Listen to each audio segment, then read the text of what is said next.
Shalom à tous. J'ai pas pour habitude de faire ce type de vidéo, de ce genre de contenu, mais quand il est nécessaire de parler, il faut parler. Je fais cette vidéo pour m'adresser à Monsieur Etienne, entre guillemets, Bishop Melchisedec Etienne. J'ai vu une parution que tu as sortie concernant l'archevêque Kodia Guy Vincent, disant un certain nombre de choses sur sa personne, mais qui, entre guillemets, je dirais, si cela était vrai, encore je me tairais. Mais je me rends compte que la plupart de tout ce que tu débites n'a pas de sens. Je ne sais pas dans quel créneau vous vous placez. Quel est l'appel que vous avez reçu? Et quel est l'objectif que vous voulez atteindre? Mais je ne crois aucunement que cette attitude et cette façon de faire pourra être bénéfique pour le royaume. J'entends dire qu'il y a d'autres qui se permettent de dire que ils ont un ministère de dénonciation. Parmi les ministères que nous avons reçus, en aucun cas je n'ai vu un ministère de dénonciation. On ne nous a pas appelés au ministère pour dénoncer. Christ n'a pas suscité les différents dons que nous sommes en tant qu'apôtres, prophètes, évangélistes, pasteurs et docteurs pour dénoncer. Nous ne sommes pas là pour ça. Et même lorsque une personne se retrouve dans une situation qui n'a pas été selon la justice de Dieu, ou bien même que la personne ait péché, il y a un créneau, il y a une certaine façon de faire, il y a des règles qui nous régissent. Tout ce que nous faisons, nous le faisons selon les règles établies par celui qui nous a appelés. Si vous découvrez que quelqu'un a posé une action qui n'est pas bonne, mais approchez-vous de la personne. Les réseaux sociaux aujourd'hui sont devenus pour vous une plateforme pour régler vos problèmes. Lorsque vous vous levez en posant de telles actions, est-ce que vous pensez que cela est bénéfique pour le royaume? En réalité, laissez-moi vous dire la vérité. Tout ce que vous faites, sans vous rendre compte, vous contribuez à alourdir la plupart de ceux qui avaient envie de devenir chrétiens. Vous faites de sorte que l'évangélisation sur le terrain devient difficile.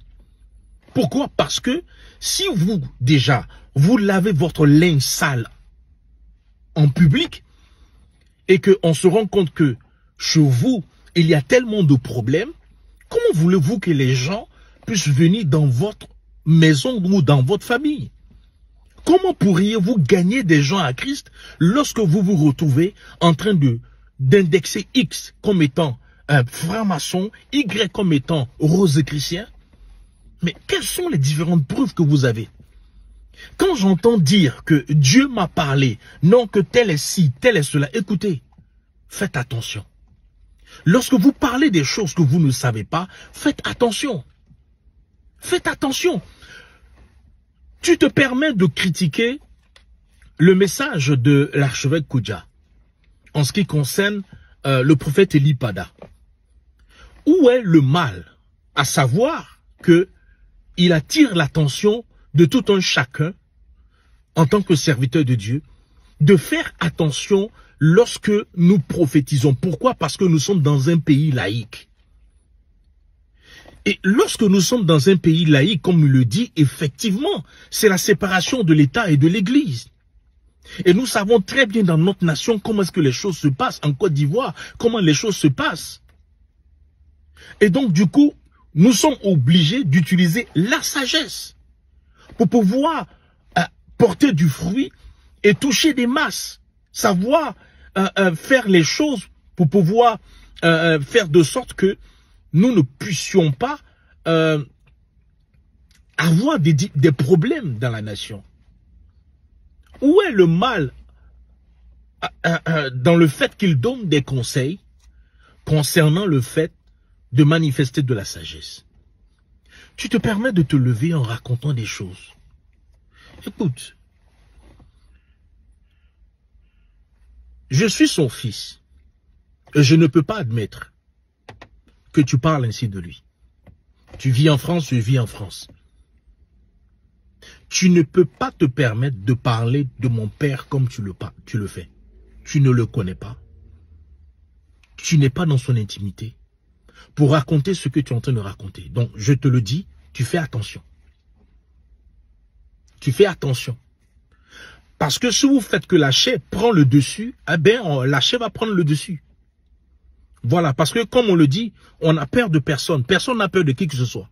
De la même manière que tu n'as pas peur de quelqu'un, nous aussi on n'a pas peur de quelqu'un. Donc fais attention à ta façon de faire tes trucs. Tu prêche l'évangile, laisse les gens tranquilles. Laissez les gens vivre leur vie.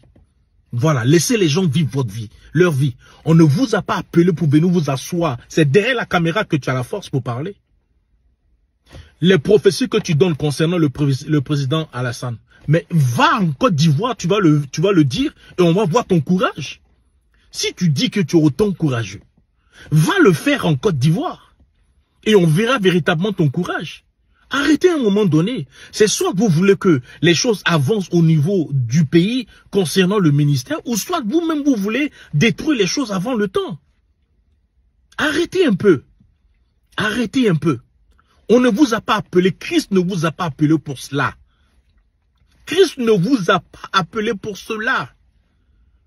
À quoi ça vous sert de détruire le ministère et de s'en réjouir? Donc, vous prenez plaisir à détruire d'autres ministères. Mais bon, de toutes les façons, ce n'est pas le ministère de l'archevêque Koudia que vous allez détruire. Donc, ça ne sert à rien. Prendre son temps, son téléphone, s'asseoir, parler que des autres, des révélations morbides. Non, je vois que tu mourras, tel mourra. C'est quoi ces conneries? Vous ne prophétisez que des malheurs. À un moment donné, il faut l'arrêter. Ça suffit. Ça suffit. Voilà. Moi, je te mets juste en garde. Je te mets juste en garde. Je ne te menace pas. Mais je ne peux pas admettre que tu continues de parler de mon père spirituel. Au-delà du fait que c'est mon père spirituel, c'est aussi mon père biologique. Depuis longtemps, tu parles, on ne dit rien. Mais fais attention. Je préfère te le dire. Fais attention. Que Dieu te garde.